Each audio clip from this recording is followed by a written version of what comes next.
Bienvenue dans ce moment au coin du feu. Accepter l'inacceptable et finir par poser ses limites. Je vois beaucoup de femmes HPI, hautement sensibles, qui ont adopté comme stratégie de faire le caméléon, de s'adapter, de se conformer, de se lisser pour pouvoir être tout à fait dans les attendus de son environnement.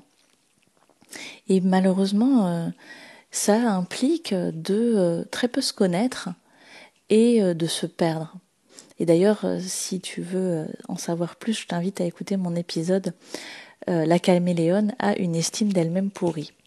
Parce qu'effectivement, quand on joue les caméléons, eh bien, à force de s'ajuster et de s'adapter aux attendus des autres, on ne sait plus qui on est. Et quand on ne sait pas qui on est, eh bien, on ne peut pas avoir une estime de soi qui est suffisamment haute pour pouvoir se lancer dans des nouveaux projets, mais aussi, du coup, poser des limites. Quand on est totalement focus tout le temps sur les besoins des autres, sur ce que les autres attendent, ce que les autres veulent, comment faire plaisir, comment ne pas déranger, on n'est pas du tout à l'écoute de ses propres besoins. Et c'est ce que je vois beaucoup chez les femmes que j'accompagne, c'est que finalement, à vouloir tellement aider les autres, à vouloir tellement plaire aux autres, même parfois de manière totalement inconsciente, il est très très difficile de dire non. Il est très difficile de dire là je n'ai pas l'énergie ou c'est pas ce que j'avais prévu. Et je pense à cette patiente que j'ai qui elle aime tellement sa famille que pour elle, c'est presque une valeur en fait de se sacrifier pour sa famille. Et elle n'avait même pas du tout conscience que finalement, quand elle respectait ce qu'elle avait érigé comme une valeur en fait, elle ne s'aimait pas elle et elle ne prenait pas soin d'elle. Et elle ne le voyait pas parce qu'elle était persuadée qu'elle était tout à fait en accord avec ses principes et ses valeurs. Et petit à petit, elle a appris à poser ses limites, elle a appris à être dans une certaine écoute de ses besoins d'elle-même et elle a fini par se rendre compte, par réaliser à quel point, à certains moments, elle pouvait vraiment être finalement maltraitée par son environnement, par ses enfants, par sa famille, qui finalement avait totalement intégré le fait que elle allait s'ajuster, qu'elle allait faire avec, que c'était pas grave. Et donc finalement, ces fonctionnements en fait nous amènent à accepter l'inacceptable, c'est-à-dire accepter d'être traité un petit peu comme la dernière roue du carrosse, ou l'image que j'aime bien prendre, c'est le paillasson. Parce que généralement ça choque et que ça fait un petit effet de prise de conscience, c'est en fait tu es un paillasson. Tout le monde peut s'essuyer sur toi, faire passer ses colères sur toi, te traiter comme un punching ball. Tout le monde va poser ses limites, ses desiderata, ses besoins, ses conditions. Et puis toi, tu vas faire avec. Et finalement, le paillasson, quand on s'est beaucoup essuyé sur lui, à un moment, il commence à être râpé, il commence à être usé, en fait. Usé de toujours devoir prendre sur soi, usé de toujours devoir s'ajuster, s'adapter aux besoins des autres. Et c'est ce qui amène à des situations d'épuisement, d'effondrement, des moments parfois de fuite où on va avoir besoin de peut-être se séparer, divorcer, pour pouvoir se retrouver en fait. Bien entendu, je ne dis pas que parfois la séparation n'est pas nécessaire. Ce que je veux dire, c'est que parfois il peut aussi s'agir plus d'une stratégie de fuite pour se retrouver que finalement d'une vraie décision de séparation. Donc, à trop accepter, à trop encaisser, à trop valoriser aussi le fait d'être dans l'adaptation aux autres, l'écoute des autres, l'amour des autres, le sacrifice pour les autres, parfois de manière totalement inconsciente et parfois même en se valorisant d'être cette personne si aimable, si généreuse, si patiente, si souple, etc., eh bien finalement on s'oublie soi-même et on accepte ce que l'on ne devrait pas accepter, c'est-à-dire d'être continuellement poussé à, on va dire, franchir les barrières de nos limites. Et qu'est-ce qu'elles peuvent être, ces limites qui ne sont pas respectées? Les limites de notre énergie, déjà, ça c'est celle que j'entends le plus souvent, c'est-à-dire je suis fatiguée, je suis épuisée, mais on m'a demandé tel service, du coup je suis quand même allée le faire, ou je me suis engagée à faire ça, et du coup, même si je suis épuisée, eh bien, je vais quand même le faire parce que j'ai donné ma parole. Et là, il y a une espèce de, finalement, de droiture, d'honnêteté qui est tellement poussée à l'extrême qu'on n'est même plus dans le soin de soi en fait. Ça va être donc sur cette question d'énergie, mais ça va aussi être sur de l'émotionnel, parce que en fait, l'émotion de l'autre va finalement avoir plus de place. On va plus écouter l'émotion de l'autre, alors même que soi-même on est triste. Eh bien, on ne laisse pas notre tristesse s'exprimer parce qu'il faut être disponible pour les autres, pour la tristesse des autres. Ou on va garder sa colère à l'intérieur parce que l'autre pourrait être triste, l'autre est lui-même en colère et on ne veut pas en rajouter, et etc. etc. Et finalement, ça va être aussi sur des opinions, sur des raisonnements de « Ah, tiens, moi, je pense autre chose » ou j'ai une autre vision de la situation, une autre solution qui me vient en tête, mais je ne vais pas le dire parce que les autres ont une autre idée, une autre solution en tête qui ne me paraît pas forcément viable, mais tant pis, je ne vais pas les contrarier en fait. Et donc finalement, il y a une espèce d'effacement continu en fait.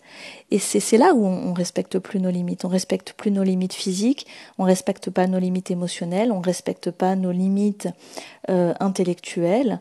Et petit à petit, ce qui arrive aussi très souvent, je le vois moi vraiment très clairement dans mes séances, c'est qu'on respecte pas non plus nos limites au niveau énergétique. C'est-à-dire que très souvent, on finit par être entouré par des personnes qui, sans méchanceté aucune, vont être un peu des vampires énergétiques et vont venir se nourrir sur notre puits énergétique.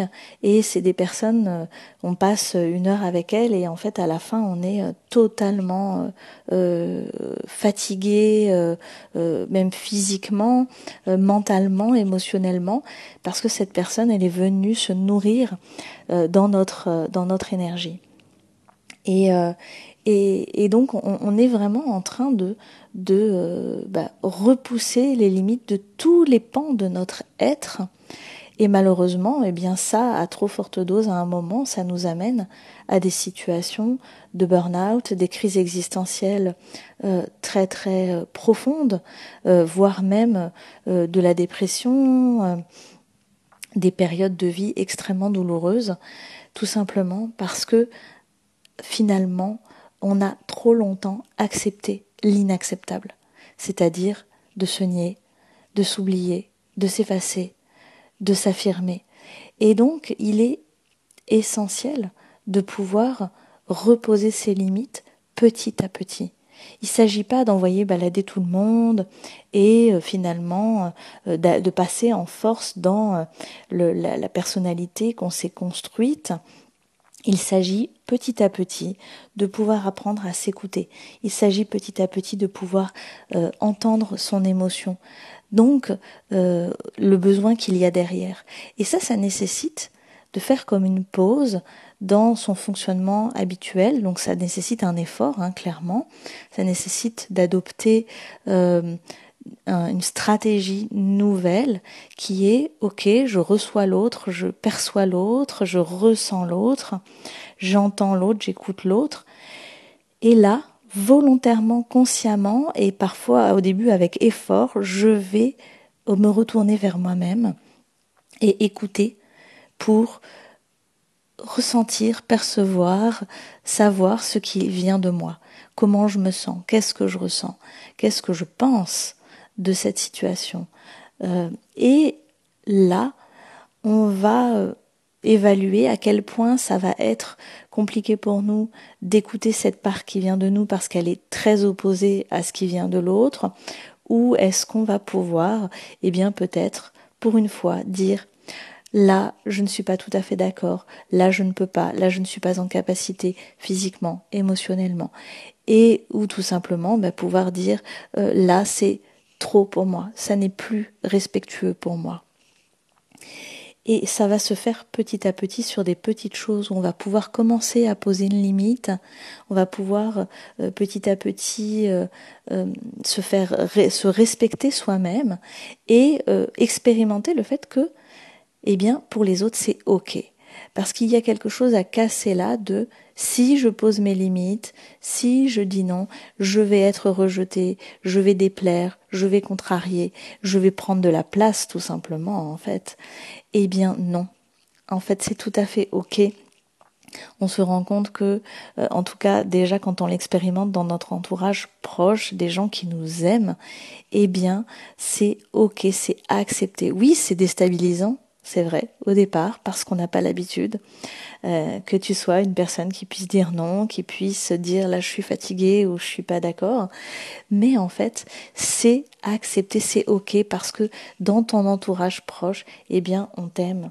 Donc, l'entourage, même s'il est déstabilisé, va petit à petit l'accepter.